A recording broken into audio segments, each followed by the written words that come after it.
Hello बच्चों। आज मैं आपको आपकी व्याकरण की किताब वर्तिका में से लेसन नंबर 9 विशेषण यानी एडजेक्टिव ये टॉपिक पढ़ाने वाली हूँ। अब एडजेक्टिव आपने इंग्लिश में पढ़ा होगा। विशेषण होता क्या है ये जानने के लिए यहाँ एक चित्र दिया गया है और उससे रिलेटेड एक दो पंक्तियाँ दी हैं, मैं वो पढ़ती हूँ, आप देखो। ऊंची दुकान फीके पकवान, गरीब आदमी हुआ हैरान, मोटा सेठ लूटे जहान, नटखट चूहे करे परेशान। ऐसी एक कविता की लाइन दी है। तो इसमें ऊंची दुकान कैसी है? ऊंची है। पकवान कैसे हैं? फीके हैं। आदमी कैसा है? गरीब है। और सेठ मोटा है, चूहा नटखट है। तो ये जो ऊंची, फीके, गरीब, मोटा और नटखट ये शब्द हैं वो संज्ञा शब्दों की विशेषता बताते हैं। विशेषता मीन्स उनके बारे में हमको अधिक जानकारी देते हैं, उनके गुण अवगुण, अच्छाई बुराई के बारे में हमें बताते हैं। यानी विशेषण की जो परिभाषा होगी वो ऐसे है कि किसी संज्ञा या सर्वनाम की विशेषता बताने वाले शब्दों को विशेषण कहते हैं।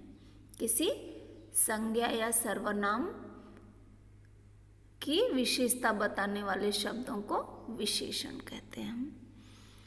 अब इसमें दो शब्द होते हैं, एक तो संज्ञा शब्द होता है और उसके पहले उसकी विशेषता बताने वाला शब्द होता है।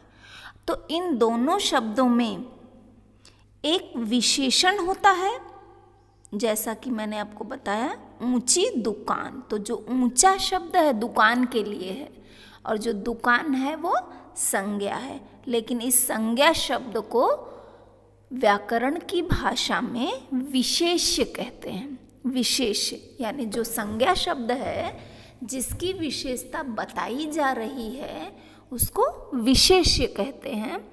और जो विशेषता बताई जा रही है, खासियत उसकी क्या खास बात है, ऊंची है नीची है, जैसे यहाँ दुकान का मैं बता रही हूँ तो दुकान कैसी है? ऊंची है। तो ऊंची विशेषण है और दुकान जो शब्द है चूंकि ये एक संज्ञा शब्द है, नाउन है, उसको व्याकरण की भाषा में विशेष्य कहेंगे। ठीक, तो यहाँ ऊंची, गरीब, नटखट, फीके ये सारे शब्द विशेषण हैं और विशेष्य है उनका दुकान, आदमी, चूहे, पकवान और सेठ। तो हम नेक्स्ट पेज पर चलते हैं। नेक्स्ट पेज पर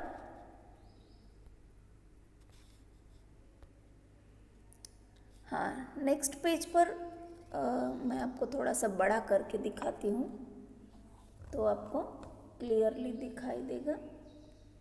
देखिए, विशेषण के भेद, विशेषण के 5 भेद होते हैं। पहला, अच्छा यहाँ 5 भेद दिया है पर गलत दिया है। नीचे तो 4 प्रकार ही दिए हैं पर यहाँ लिखते समय लिखा है विशेषण के 5 भेद होते हैं, तो ये रॉन्ग हो गया। आप यहाँ 4 लिखो, किताब में गलत दिया है, 5 नहीं बल्कि 4 है। पहला गुणवाचक विशेषण, दूसरा संख्यावाचक विशेषण, तीसरा परिमाणवाचक विशेषण और चौथा सार्वनामिक विशेषण। तो सबसे पहले गुणवाचक विशेषण क्या होता है वो यहाँ दिया है, डेफिनेशन देखो।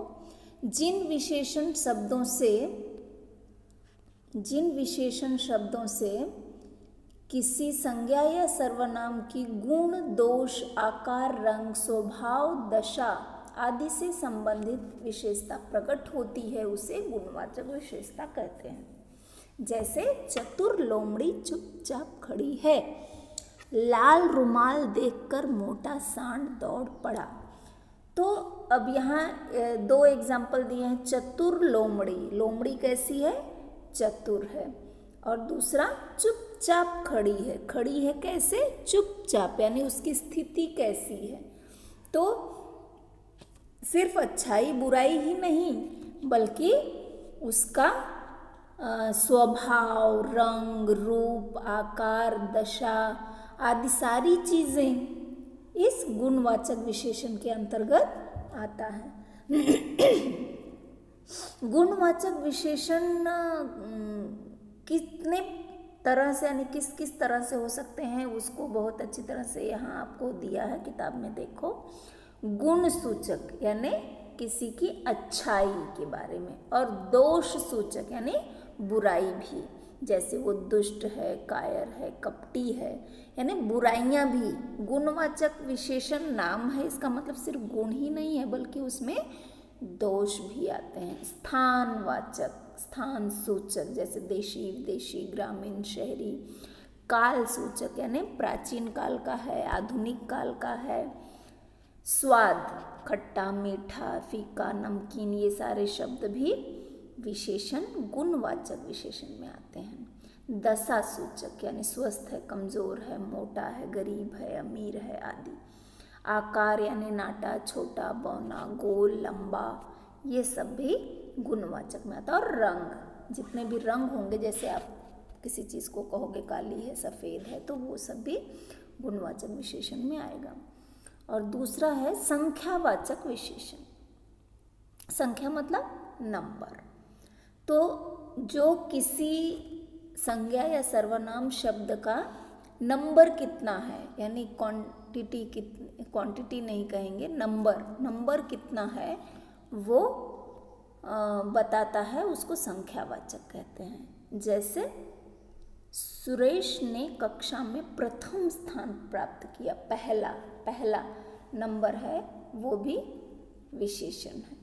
मेज पर 2 किताबें रखी हैं, तो कितनी किताबें हैं? 2, यानी जो किसी चीज़ का नंबर, एग्जैक्ट नंबर बताता है। या फिर उसी में 2 प्रकार है, आप जब बड़े होंगे तो आपको समझेगा कि इसमें अनिश्चित संख्यावाचक भी होता है। जैसे वहाँ अनेक लोग खड़े हुए हैं, बहुत सारे लोग खड़े हैं, तो ये अनेक शब्द जो है वो भी विशेषण है। तो संख्यावाचक यानी लोगों को हम गिन सकते हैं, तो इस तरह से अनेक लोग, अनेक बहुवचन है, ढेर सारे लोग वहाँ खड़े हैं, तो वो भी संख्यावाचक है। मेज पर कुछ किताबें पड़ी हैं, कुछ अनिश्चित है कि कितने हैं, फिर भी कुछ किताबें हैं, यानी 2, 4, 6, 8, 10 कितने भी हो सकते हैं। तो इस तरह से संख्यावाचक भी विशेषण होता है। ठीक, और उसके बाद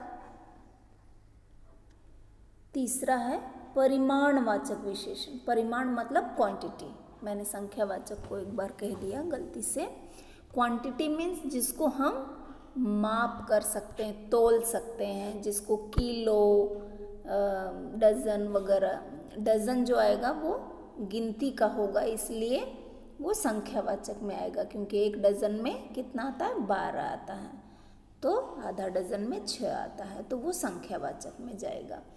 और ये परिमाणवाचक यानी जिसको हम मापते तोलते हैं, जैसे दूध, चीनी, आटा इत्यादि।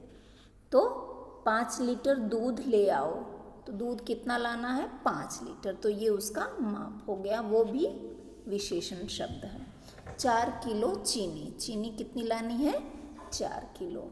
थोड़ा आटा, चूँकि आटा भी हम वेट करते हैं, वजन से ही 10 किलो, 15 किलो, 20 किलो, तो इसलिए वो क्वांटिटी में ही आएगा, परिमाणवाचक में ही आएगा, चाहे वो 5 किलो, 10 किलो हो, या फिर थोड़ा आटा, मुझे थोड़ा आटा दो, या चाय में चीनी थोड़ी कम है, तो थोड़ी, थोड़ा, कुछ, ये शब्द भी परिमाणवाचक में आते हैं। तो यहाँ ध्यान दीजिए, मैं एक आपको विशेष बात क्या दिया है समझने के लिए, संख्यावाचक विशेषण और परिमाणवाचक विशेषण, दोनों में जो थोड़ा सा अंतर है वो समझने के लिए कि जिन संज्ञा या सर्वनामों को गिना जा सकता है उनके सामने संख्यावाचक विशेषण का प्रयोग होता है, और जिनको मापा या तौला जाता है उनके साथ परिमाणवाचक विशेषण का प्रयोग होता है। इतना अंतर है दोनों में। और सार्वनामिक विशेषण जो चौथा है वो है सार्वनामिक। सर्वनाम आपने पढ़ा, सर्वनाम यानी मैं, तुम, वह, यह जो शब्द संज्ञा के स्थान पर प्रयुक्त होते हैं वो सर्वनाम कहलाते हैं। तो यहाँ सार्वनामिक विशेषण क्या है? जो सर्वनाम शब्द संज्ञा से पहले आकर संज्ञा की विशेषता बताते हैं उन्हें सार्वनामिक विशेषण कहते हैं। सार्वनामिक विशेषण संज्ञा शब्दों की ओर संकेत करते हैं, इसलिए इन्हें संकेतवाचक विशेषण भी कहते हैं। जैसे वह लड़का बुद्धिमान है, तो लड़का जो है वो संज्ञा शब्द है, जातिवाचक संज्ञा है, और उसके पहले जो वह आया है वो सर्वनाम है। तो इस तरह से इसको सार्वनामिक विशेषण कह रहे हैं, यानी वो संज्ञा की विशेषता बताने वाला सर्वनाम शब्द है, इसलिए सार्वनामिक विशेषण है। यह साइकिल मेरी है।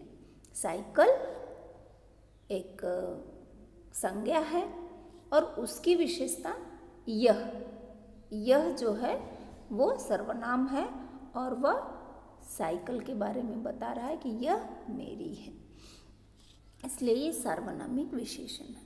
संज्ञा के स्थान पर प्रयोग होने वाले शब्द सर्वनाम होते हैं, किंतु जब कोई सर्वनाम शब्द संज्ञा से पहले आकर संज्ञा की ओर संकेत करता है तो उसे सार्वनामिक विशेषण कहते हैं। ओके, तो इस तरह से आपने यहाँ विशेषण की डेफिनेशन, विशेषण के प्रकार, 4 प्रकार वो पढ़े।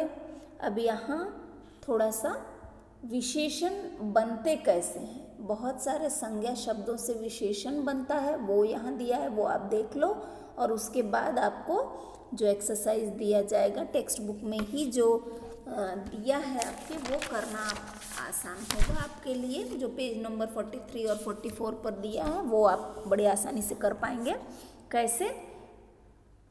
जैसे कुछ विशेषण मूल रूप से होते हैं, यानी वो पर्टिकुलर वो शब्द विशेषण होते हैं, और कुछ संज्ञा शब्दों से विशेषण बनते हैं। कैसे? घर एक संज्ञा शब्द है और उसका विशेषण है घरेलू। अर्थ आर्थिक, धर्म धार्मिक, नगर नागरिक। आप जब बड़े होंगे तो आप सफिक्स और प्रीफिक्स पढ़ोगे, नेक्स्ट क्लास में होगा आपको 6th में 7th में। तो ये जो है वो प्रत्यय और प्रत्यय शब्द हैं, ये जो लास्ट में लगकर उस शब्द को बदल देते हैं और उसका अर्थ भी बदल जाता है, उसको हम प्रत्यय कहते हैं। जैसे दिन दैनिक, वर्ष वार्षिक, विनय विनयशील, चमक चमकीला, दुख दुखी, व्यवहार व्यवहारिक, ये सारे यानी प्रत्यय लगकर विशेषण बने हैं। राष्ट्र राष्ट्रीय, मर्म मार्मिक। तो आपको जो वर्कशीट है उसमें यहाँ से ही मुस्लिम शब्द होंगे जो आपको ढूंढ कर यहाँ से लिखने होंगे, ऐसा भी हो सकता है, या कुछ शब्द आपको डेफिनेशन और एग्जाम्पल्स को ध्यान में रखते हुए कंप्लीट करना होगा। ठीक है, तो इस तरह से आप ये वीडियो ध्यान से देखिए, थोड़ा टेक्स्ट बुक भी खुद से रीड कीजिए और एक्सरसाइज सॉल्व करने की कोशिश कीजिए। Okay, bye.